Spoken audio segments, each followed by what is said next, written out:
Auspicia a Impacto Económico Río Neuquén, Distrito Industrial, el primer parque industrial privado de Vaca Muerta. Green Oil Services, servicios oil and gas, hot water oil, operación de pozos sumideros, tratamiento de aguas, pruebas hidráulicas certificadas, asistencia a equipos de torre, instalaciones capilares, cargas líquidas y sólidas. RSB. AFP Service, Sociedad Anónima.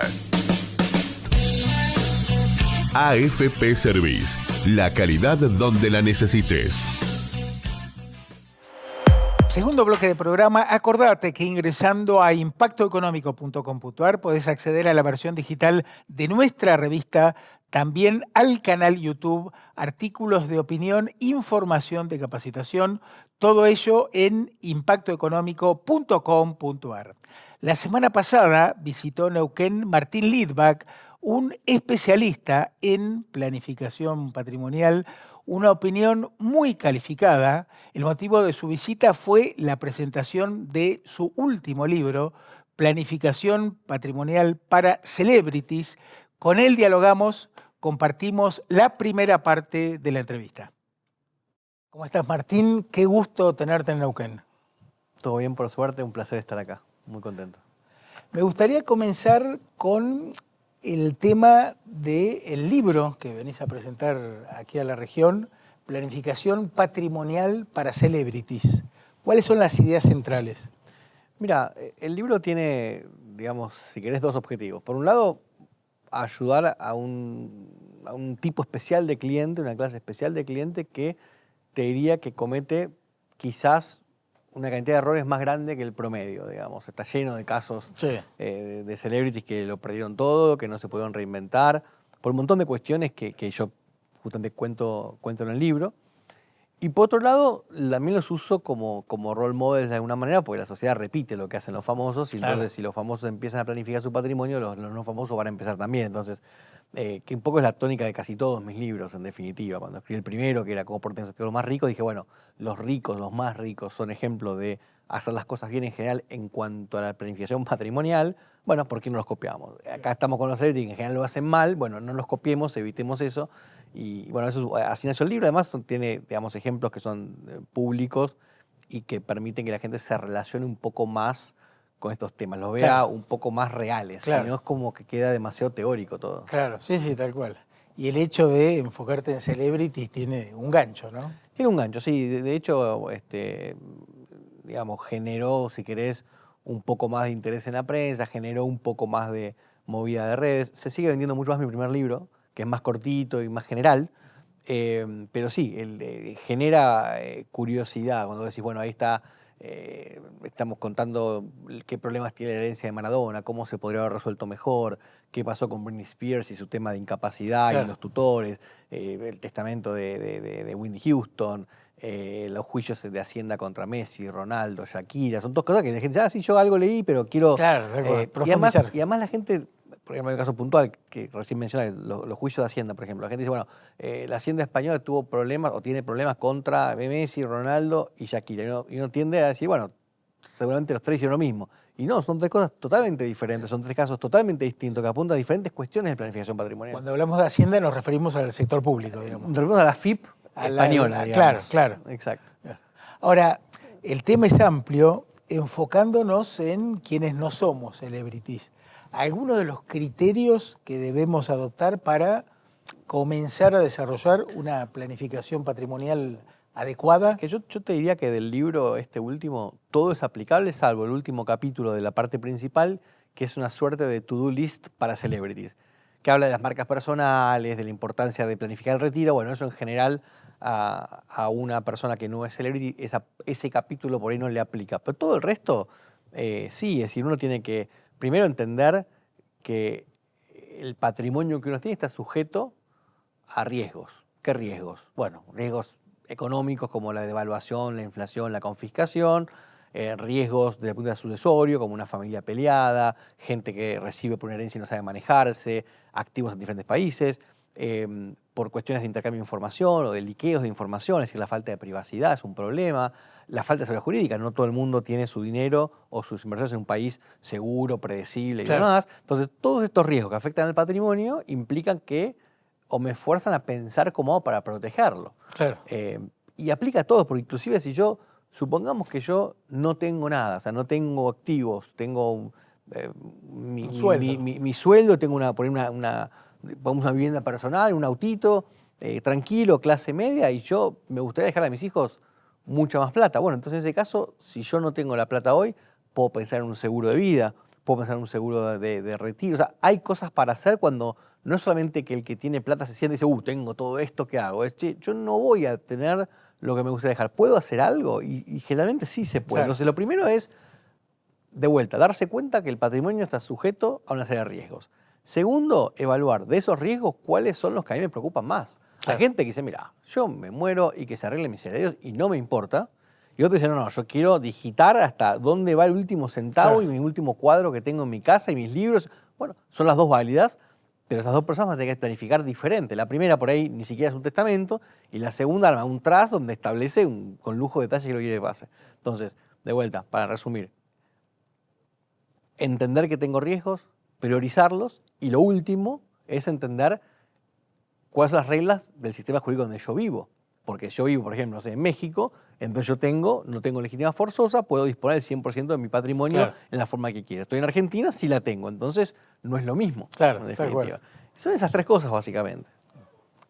Yendo un poco para atrás, vos sos abogado, ¿cómo comenzaste a enfocarte en este tema, que es un servicio de nicho, bueno, relativamente sofisticado? Mira, yo creo que como pasa siempre, hay muchos factores, digamos. En primer lugar, a nivel laboral, a mí siempre me llamó la atención que los estudios jurídicos grandes, no solo en Argentina, en Brasil, en Estados Unidos y demás, tienen su foco en las empresas y atienden a la familia empresaria un poco como de favor.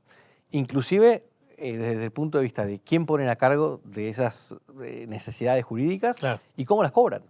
A mí me pasó que una vez en comienzo de mi carrera me pusieron a cargo de una transacción para los dueños de una empresa muy grande. Y por supuesto, yo recién empezaba y me equivoqué y cometí errores, digamos, nada grave y por suerte no pasó nada. Pero yo mismo, mi reclamo a los socios fue, ¿por qué me dejaron a mí a cargo de esto? Claro. ¿Y por qué no le estamos cobrando a la familia esto que es más importante porque es algo familiar? Porque ahora las empresas se pueden vender y comprar. Entonces, ¿qué pasa? Vos atendés a la empresa, se vende y te quedaste sin cliente. Entonces, para mí estaba mal enfocado. Yo creo que el foco tiene que ser las familias. La persona. Tengan empresas o tengan ahorros líquidos, pero las familias es el tema.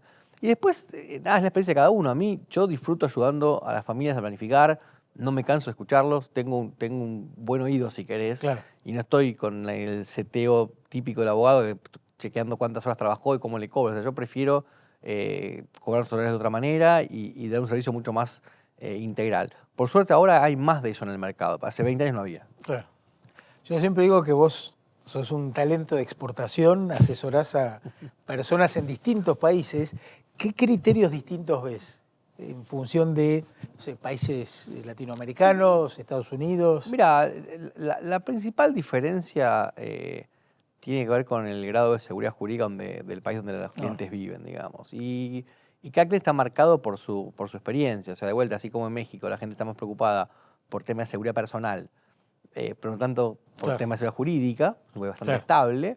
En países como Argentina, Venezuela, Bolivia están más complicados. Y después tenés países como Colombia o Chile, de pronto se sorprendieron de tener un presidente en este momento, digamos, marcadamente socialista y están espantados con los riesgos de confiscación. Entonces, si bien cada familia es distinta, tiende a haber como tendencias comunes por países. En general, cuando vos vas mucho a Bolivia, las familias de plata de Bolivia terminan expresando prácticamente las mismas preocupaciones. Lo mismo pasa cuando venís a Argentina, lo mismo pasa cuando estás en Estados Unidos y demás. Pero sí, países con alta voracidad fiscal, la gente está preocupada por los impuestos. Países con baja o nula seguridad jurídica, la gente está preocupada por la seguridad jurídica. Claro.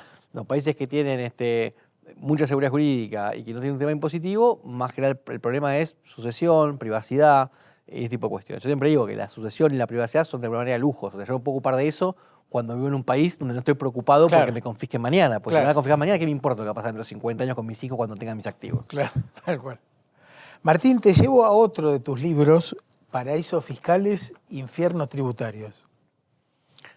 Es un libro más, digamos, de los 3 que tengo publicados, es el libro más, si querés, ideológico, más teórico. Ponemos cosas de planificación patrimonial, pero como una manera de escaparse de esos infiernos tributarios. El foco está puesto en los diferentes regímenes fiscales que hay en el mundo, en la cartelización fiscal que existe entre los países de altos impuestos, que nos perjudica a todos, usemos o no paraísos fiscales. Claro. Y trato de definir un poco qué es un paraíso fiscal, qué es un infierno tributario, mostrar que, en primer lugar, los paraísos fiscales existen porque existen los infiernos tributarios. No habría paraísos fiscales si no hubiera infiernos tributarios. Claro. Siempre, cuando los países ponen listados negros y atacan a los paraísos fiscales, siempre digo, ¿quieren destruir los paraísos fiscales? Muy simple.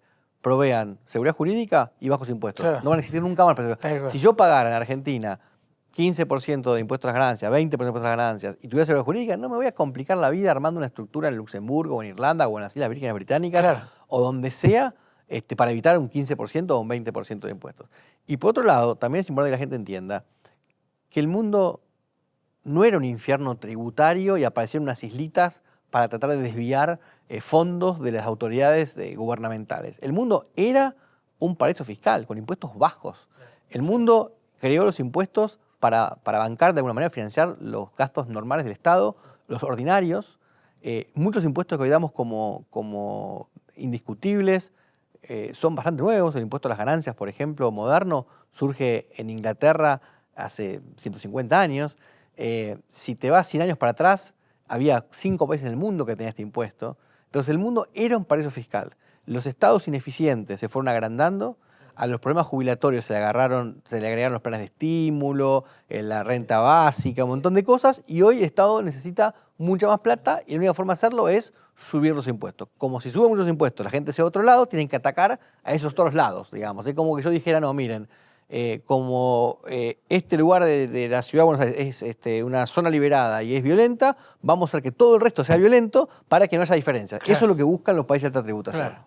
Ahora, el buscar refugio en paraísos fiscales se da también en países como Estados Unidos, ¿no? Por ejemplo, Inglaterra, en donde uno cree que todos pagan los impuestos religiosamente, como que todos están muy contentos con lo que pagan. El punto con los impuestos, digamos, el uso de los paraísos fiscales por un inglés o por un americano no tiene como objetivo bajar impuestos, porque de hecho no los bajan, Estados Unidos menos todavía, ni escapar a la inseguridad jurídica de esos países porque no las hay. Muchas veces lo que quieren en esos países es privacidad. Claro. Es decir, yo no tengo ganas yo a la IRS le pago mis impuestos años, no tengo ganas de que mis ahorros estén dentro del sistema bancario norteamericano. Vos fijate que, digamos, una hipótesis extrema de conflicto mundial que escale, fíjate todo lo que sufrieron los rusos hoy, no los soldados rusos o el gobierno ruso atacando Ucrania. Los rusos que tienen pasaporte ruso y viven en otros lugares del mundo y tienen sus cuentas confiscadas o cerradas por ser rusos nada más. Claro. Entonces, a veces la gente, digamos, pone los huevos en canastas diferentes para estar más tranquilos simplemente. No es solamente de vuelta por temas tributarios. En Estados Unidos, por ejemplo, para el único impuesto, entre comillas, que uno puede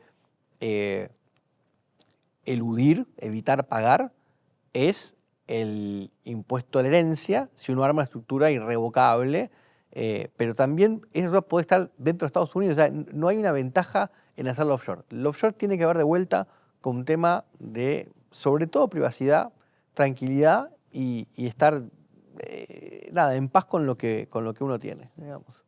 No te olvides que Estados Unidos, igual que Latinoamérica, son territorios de inmigración. Y en general, el que emigra de un país a otro tiene una tendencia a tratar de tener parte de sus activos fuera, claro, porque ya alguna vez se fue, alguna vez se tuvo que ir, o por una guerra, o por una persecución, o por una crisis económica, y la gente está más tranquila con algo afuera, así como en una situación, digamos, normal, y por ahí una familia con menos recursos para armar algo complejo, uno le dice, mira, ¿por qué no dejas algo cash claro, por las dudas? Claro. Obviamente va a perder un poco de valor, pero lo que estás haciendo no es buscando la mayor rentabilidad de esa parte que está en cash, sino la mayor velocidad para poder usarlo, y es en realidad es como pasó a las cripto, que la gente te dice si no son tus claves, no son tus cripto. Bueno, en países como Argentina, donde tenés corralito y demás, la plata, si no la tenés vos, en definitiva hay un obstáculo primero. Claro. Entonces, muchas veces dice, mira, ¿sabes qué? Dejate algo en cash como para poder irte a otro país, tenés que irte, para poder resolver cuestiones de liquidez si muere alguien.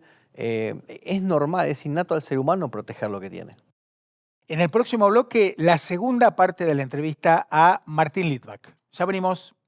Auspicia a Impacto Económico. Cedisur, 27 años generando negocios alimenticios para la gastronomía y el retail de la región. Cuidamos la calidad de principio a fin, desde la selección de productores, la recepción y el almacenamiento, hasta la entrega puerta a puerta a cada cliente. Cedisur, negocios alimenticios en Río Negro y Neuquén. www.cedisur.com.ar. Con más de 20 años de experiencia, nuestro aprendizaje potencia las oportunidades de inversión y minimiza el riesgo. Somos la elección para tu inversión en un producto inmobiliario. Capitaliza en inmuebles y aumenta tu renta. Invertí con Aspa.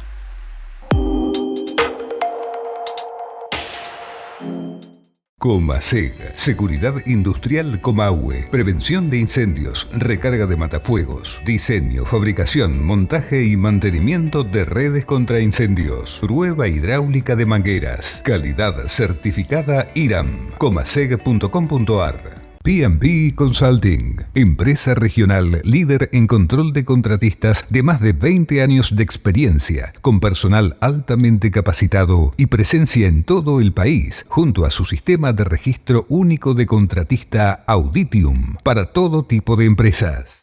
Hotel Howard Johnson, Florida, tu mejor opción corporativa en Buenos Aires. Accede a beneficios exclusivos contactándote a corporativo@hjflorida.com. WhatsApp 11 55 840462. Somos un equipo de empresas que colaboran entre sí para generar soluciones de ingeniería, tecnología de la información, inspección de obras, capacitación y management. Cluster CIAR, el equipo que lo hace posible.